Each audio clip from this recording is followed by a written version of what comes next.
parcial. Vamos a hablar sobre los leucocitos. Hemos visto que los leucocitos son las células que se encargan de la defensa del organismo. Vienen de dos líneas celulares, la línea mieloide y la línea linfoide. De la línea mieloide vienen los granulocitos, de la línea linfoide vienen los agranulocitos o mononucleares. Entonces vamos a recordar un poquito lo que es en este caso la mielopoiesis, donde vamos a empezar por el mieloblasto, que es una célula grande, es una célula sin una característica especial, pero sí distintiva con relación a los otros blastos.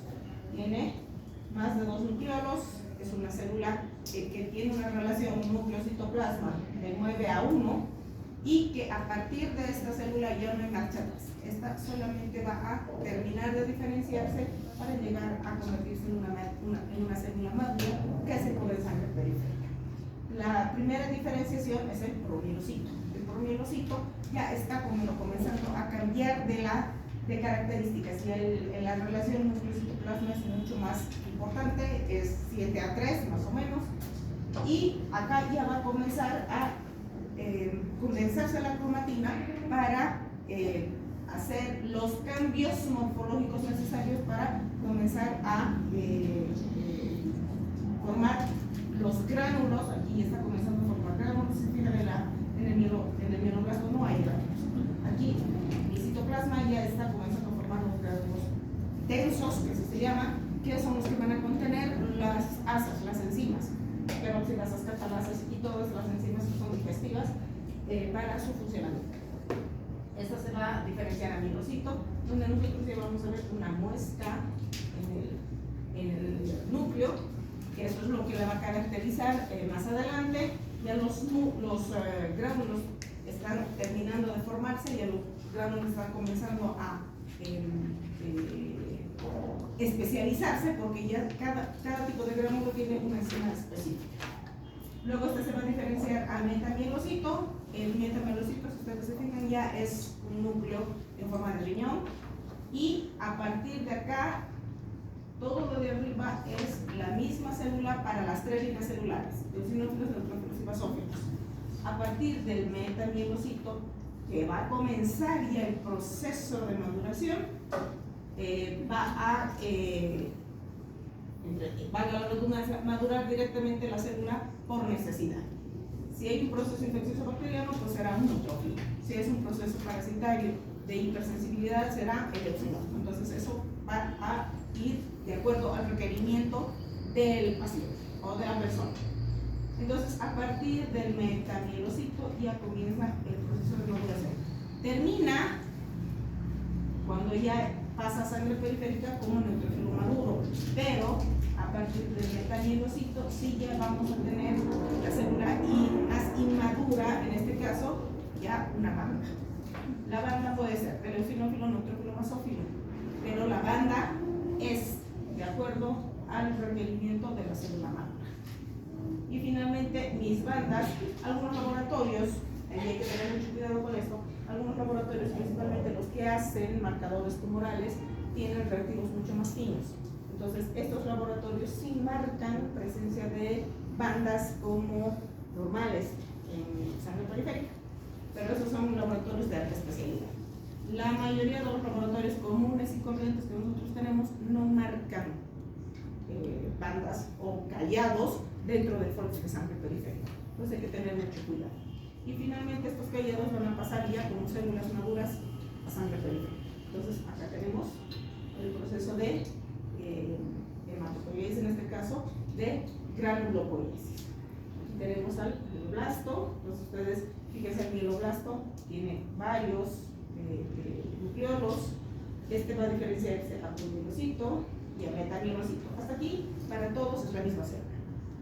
Para las 3 líneas celulares. A partir de acá ya es cada uno de acuerdo al requerimiento del paciente. Y aquí tenemos las bandas. Y aquí están las bandas. Y este es el eosinófilo. Estas son bandas de eosinófilos. Y tenemos a promielocito, este ya es el basófilo. Entonces, fíjense, ¿cuál es la característica que las va a distinguir a unas de otras?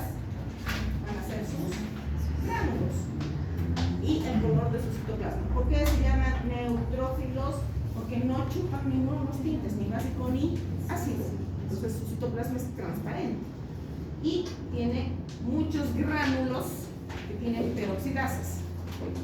Entonces el basófilo, si se fijan, tiene gránulos grandes. Prácticamente todo el citoplasma está cubierto por gránulos. Y el eosinófilo, además de tener un citoplasma que es más basófilo, más acidófilo, por eso es más rosadito, es una de las células que tiene la característica de tener un núcleo bilobulado. Tiene 2 lóbulos, a diferencia del neutrofilo que tiene 3 y del basófilo que tiene 1 solo. Este basófilo tiene además un núcleo arriñonado, entonces hay que hacer la distinción con el monocito.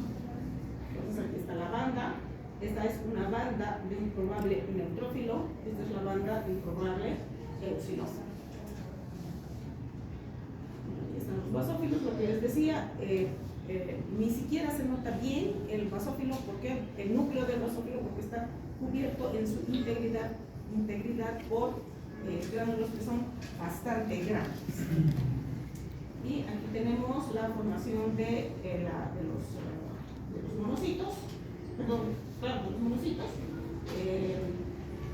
que va a ir desde el monoblasto o monocitoblasto, ustedes tienen, promonocito, monocito y macrófago. El macrófago es una célula de alta especialidad. Y ahí está lo que les decía, las bandas, porque esta célula sí va a tener similitud con el basófilo. Y es que a este sí hay que hacerle diagnóstico diferencial o diferencial. Fíjense, este es similar a un basófilo. Y aquí está el monocito. Entonces es un poco complicado hacer esta distinción. Obviamente, esto no lo van a hacer ustedes, porque esto lo va a hacer el laboratorista, pero tienen que saber que existen características específicas morfológicas de cada una de estas células. ¿Por qué? Porque cuando veamos los linfomas van a ver que el problema radica aquí. Y aquí están los linfocitos, en los que vamos a ver que el linfoblasto, que es la célula más indiferenciada, va a diferenciarse a prolinfocito, y de este prolinfocito van a surgir los T y los B. 2 diferentes tipos de linfocitos. Estos prolinfocitos son los que van a ir a sangre periférica. A través de la sangre periférica, los T van a ir al timo y los B van a ir al ganglio linfático. Y ahí recién van a llevarse a cabo su maduración. Entonces, cuando ustedes analizan un hemograma, ustedes ven linfocitos, pero no ven linfocitos T o linfocitos B, porque lo que ustedes ven son linfocitos inmaduros, los pro. Esos son los que, saliendo de médula, a través del torrente sanguíneo, van a ir a sus órganos de maduración. Bueno, en ese transcurso, los linfocitos B, que son los presentadores de antígeno, van a exteriorizar sus receptores de superficie y van a estar en la búsqueda de un antígeno, una nox, lo que sea. Si se encuentran en ese transcurso de médula hasta el ganglio linfático, van a escanear, digámoslo así, a ese agente, a esa noxa, a ese antígeno, y van a decir, ¿es mío o no es mío? No, no es mío, pero voy a asegurarme de que no es mío. Eso lo vuelven a escanear. Una vez que lo escanean, recién con ese ADN escaneado de la gente, van a sacar sus receptores y van a presentar al antígeno. ¿Para qué? Para que venga una nueva, es decir, venga nuevamente ese mismo antígeno, ingrese al organismo. Entonces este linfocito T, que tiene presentación de antígeno en su superficie, se convierte en un plasmocito y comienza a generar los anticuerpos. Lo que no sucede con los linfocitos T, en su paso desde médula hasta sangre, hace lo mismo, saca sus receptores de superficie y comienza a buscar antígenos. Una vez que localizan al antígeno, generalmente ellos agarran y lo escanean y dicen, estamos bien, y directamente generan anticuerpos. Es por eso que en los problemas de histocompatibilidad, los que participan participan de este rechazo, principalmente de trasplantes, son los linfocitos. Y también son los que van a estar en grandes cantidades en el caso de una enfermedad autoinmune. Se debe a los linfocitos. Y ahí está el linfoblasto, el prolinfocito y finalmente mi linfocito. Entonces tenemos a los granulocitos y a los agranulocitos. Hay que ver la forma de los núcleos para poderlos identificar. Ahí tenemos a todos los granulocitos y agranulocitos que conforman los linfocitos, los leucocitos. Entonces tenemos a los polimorfonucleares, porque sus núcleos tienen distintas formas. Está el neutrófilo, y los granulocitos o mononucleares. ¿Por qué? Porque su núcleo no tiene segmentos, es un solo núcleo, con una forma, digamos, característica, pero un solo núcleo. Y tenemos un monocito, que es similar al basófilo, como habíamos visto, y que en su especialización va a convertirse en un macrófago. Entonces, tenemos nosotros a los leucocitos. Los leucocitos tienen valores estándar y tienen valores referenciales. Cuando hablamos de valores estándar, nosotros tenemos que entender que la literatura mundial ha estudiado a millones y millones de personas. Entonces, ha sacado un promedio para cada habitante. Cada uno de ustedes tiene un valor distinto de leucocitos, pero tenemos que manejarlos dentro de rangos. Y estos rangos se encajan dentro de lo que el laboratorio nos permite por el relativo que utiliza. Pero, como estándar, esto, por ejemplo, es un valor manejado por un laboratorio.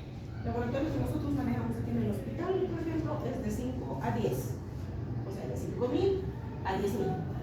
Pero la literatura mundial dice que desde 4.000 hasta 11.000 es un estándar. Y que por debajo de eso está catalogado como una leucopenia y por encima una leucocitosis. Pero repito, eso depende del relativo de cada hospital. Ese es el número total de leucocitos. Pero este número total está dividido en 5 tipos de leucocitos, que son los neutrófilos, linfocitos, eosinófilos, monocitos y basófilos, donde la mayor parte de la correspondencia es para los neutrófilos. ¿Por qué? Porque son la primera línea de defensa de los organismos.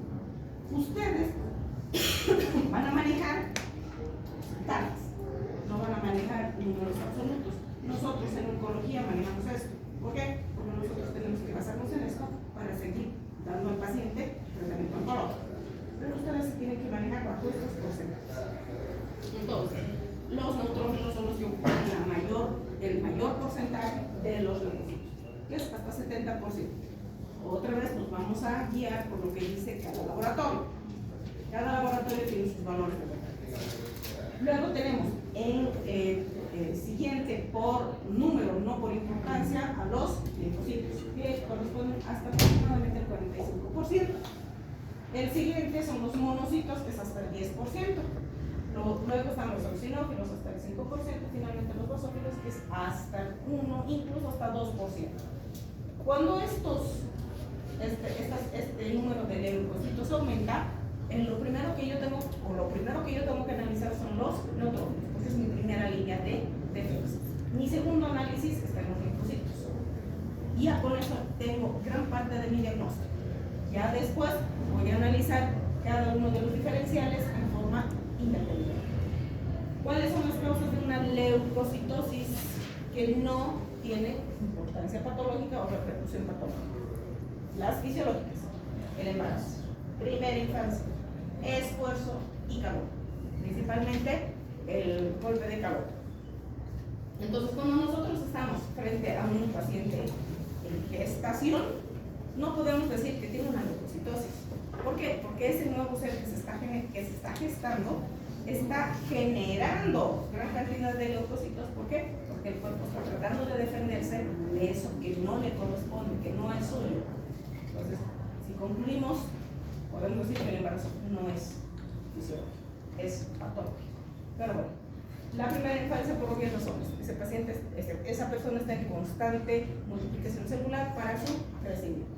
El esfuerzo, de la misma manera, el esfuerzo implica pérdida, implica el consumo. Entonces, hay un aumento de los leucocitos y el golpe de calor. Y las reactivas, que se presentan en el momento cuando el paciente sufre algún tipo de agresión, no necesariamente patología. El dolor, por ejemplo, que puede ser de cualquier índole. Paciente que llega a la emergencia, se está revolcando de dolor, lo primero que se hace es pedir un laboratorio y tiene leucocitosis. Pónganle antibiótico. Pues tienen que analizar al paciente, tienen que analizar las circunstancias en las que este paciente está llegando. Tienen que calmar el dolor y recién hacer la toma de muestra para analizar el laboratorio.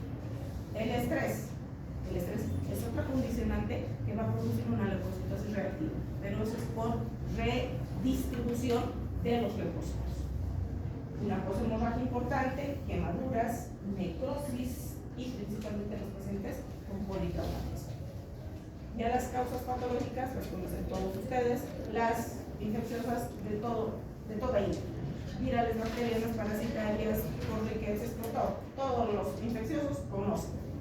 Todos van a participar o van a tener una leucocitosis. Tóxicas, principalmente los fármacos. Los antibióticos son los primeros que van a ocasionar una leucocitosis de inicio, luego van a producir una leucopenia. El ataque agudo de gota por obvias razones es un proceso inflamatorio. Los pacientes diabéticos que hacen una acidosis, la uremia, las catecolaminas, principalmente la adrenalina, las vacunas, todas, los corticoides, todos y la hipoxia van a condicionar a una leucocitosis. Y las neoplasias, desde un síndrome mielodisplásico hasta cualquiera de los tumores sólidos va a presentar leucocitosis en algún momento de la patología. Y aquí hay que tener en consideración esto, lo voy a explicar en la pizarra porque me traí. ¿Alguien tiene una pregunta?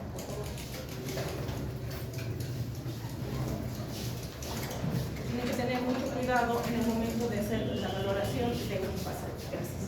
Entonces,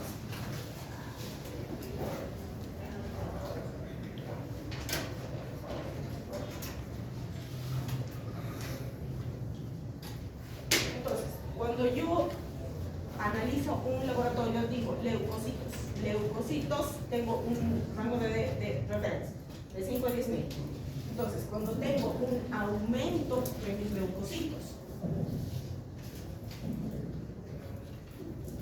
lo primero que yo analizo es neutrófilos.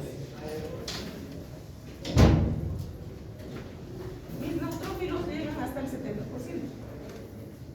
Entonces, si estoy frente a una leucocitosis, por obvias razones, mis neutrófilos están elevados. ¿Por qué? Porque mis neutrófilos son la primera línea de defensa de la vacunación. Suponiendo que mis leucocitos, mis neutrófilos, están en el límite, ¿qué es lo siguiente que tengo que analizar? Linfocitos.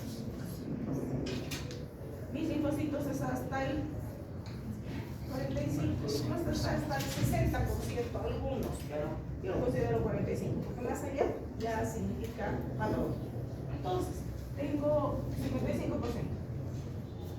Cuando estoy frente a una leucocitosis y neutrofilia, ya no tengo referencia. Ese es un proceso infeccioso bacteriano. ¿Qué me va a corroborar mi proceso infeccioso bacteriano? PCR y además de que estos son mis reactantes en fase aguda. Tengo todo eso positivo, más neutrofilia y leucocitosis, es una bacteriana. No hay dónde perderse. Ese paciente debe recibir antibióticos. En cambio, los linfocitos es diferente. Entonces, cuando yo tengo una leucocitosis con linfocitosis, ¿en qué tengo que pensar? En un proceso viral. Ya no nunca aquí en los antibióticos, ¿no? Entonces es un proceso viral.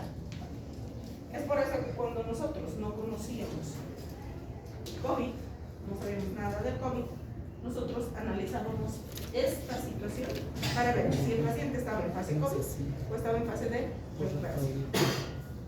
Entonces, leucocitosis más linfocitosis Es una fase recuperatoria de un proceso viral. Ojo, aquí hay que tener mucho cuidado. ¿Por qué? Porque los valores de linfocitos me hacen diagnóstico. Si yo tengo leucocitos de 10.000 con 90% de linfocitos, ya no es un proceso viral. ¿Qué es lo que yo tengo que hacer? ¿Qué es lo que me va a ayudar a mí para mi diagnóstico? Frotis de sangre periférica. Cuando yo analizo un proceso bacteriano, ¿qué voy a encontrar en mi frotis de sangre periférico?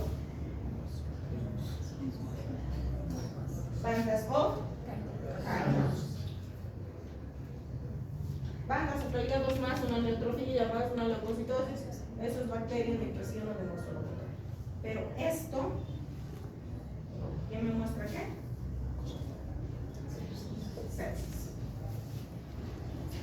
Esto ya es un proceso séptico. En cambio, en el viral, no es así. En el viral, yo no voy a encontrar en sangre periférica absolutamente nada, ninguna alteración morfológica. Mi sangre periférica es normal. Entonces, esto de bandas y callados es el diagnóstico de sepsis. Y esto es importante, importantísimo, porque incluso en un proceso séptico voy a encontrar hasta metamielocitos. Metamielocitos. Puedo encontrar. Cuando mi proceso séptico es muy importante, cuando mi paciente tiene infección hasta en sus cabellos, ahí puedo encontrar incluso hasta metamielocitos. Pero eso es una sepsis. ¿Y hasta cuánto puede alcanzar mis leucocitos? Incluso hasta 30.000 por milímetro cúbico. En cambio, en un proceso viral, nunca llega más allá de los 15.000 en un proceso viral. Cuando yo tengo 30.000 más linfocitosis, estoy frente a una reacción leucemóide. ¿Qué es esto? Yo siempre le he llamado a esto, reacción leucemóide, la línea divisoria entre el bien y el mal. Esta reacción leucemóide es una hiperleucocitosis secundaria a una sepsis. ¿Eso qué quiere decir? Que yo tengo que instalar tratamiento antibiótico y aquello tiene que recibir. Si yo le doy tratamiento antibiótico a esto y en 24 o 48 horas esto no remite, tengo que botar antibióticos, suponiendo que sea resistente. Si en 3 o 4 antibióticos este paciente no normaliza que yo estoy frente a una sepsis. Entonces, tengo que tener mucho cuidado con esto. Y esta reacción leucemóide es la línea divisoria entre el bien y el mal. Si ustedes se equivocaron al hacer el diagnóstico de esto y no hicieron diagnóstico de esto, ustedes le ponen fecha de caducidad al paciente. Porque este laboratorio primero les va a llegar a ustedes antes de llegar a mí. Entonces, ustedes tienen que decidir, ¿este es un paciente séptico o este es un paciente oncológico? ¿Queda claro lo que es la reacción leucemóide? ¿Tienen un Kleenex? Esto les tiene que quedar bien claro, porque si ustedes no han